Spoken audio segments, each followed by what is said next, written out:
আউযুবিল্লাহি মিনাশ শাইতানির রাজিম বিসমিল্লাহির রহমানির রহিম আসসালাতু আসসালামু আলাইকা রাসূলুল কারীম আম্মা বাদ। আলহামদুলিল্লাহ, আমার সামনে উপবিষ্ট 10 বছর না 11 বছর 10 বছর বয়স হামিম। আমার এই রোগীটার ওনার সমস্যা ছিল সর্বশরীরে চুলকানি।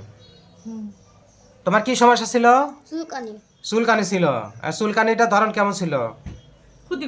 খুদি খুদি ফসকার মতো উঠতো, মানে পয়লা খুদি খুদি সারিয়া যায়, আবার যায় ডিসেন্টার যেমন ছিল না সাত গারে ওও ছিল, আর অ্যান্টিবায়োটিক খাওয়া বুঝছেন সারিয়া যায়, আবার ওই খুদি আবার হয়। হ্যাঁ, তারপরে ঘা হয় এবং সেটা বড় হয় হয়ে যায়। আর এই চুলকানি ছিল রাত্রিতে বেশি না?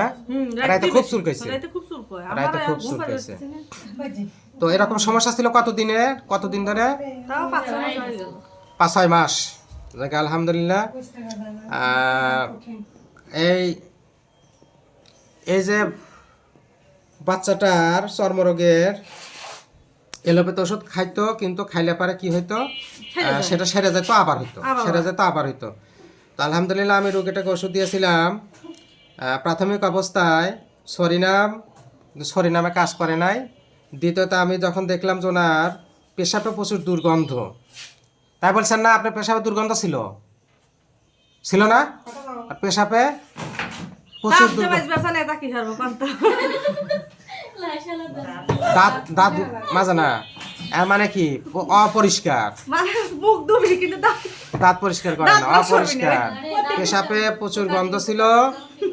এই একটা লক্ষণের উপরে ওষুধ নির্বাচন করেছিলাম। রোগী শীত কাতর, পায়খানা কোষ্ঠবদ্ধতা, সারা বছর খেতা গায়ে দিয়ে ঘুমায়, আর পেশাবে প্রচুর দুর্গন্ধ ছিল, যার কারণে রোগীটাকে আমি নাইট্রিক অ্যাসিড 0/1 0/2 দিয়ে আলহামদুলিল্লাহ।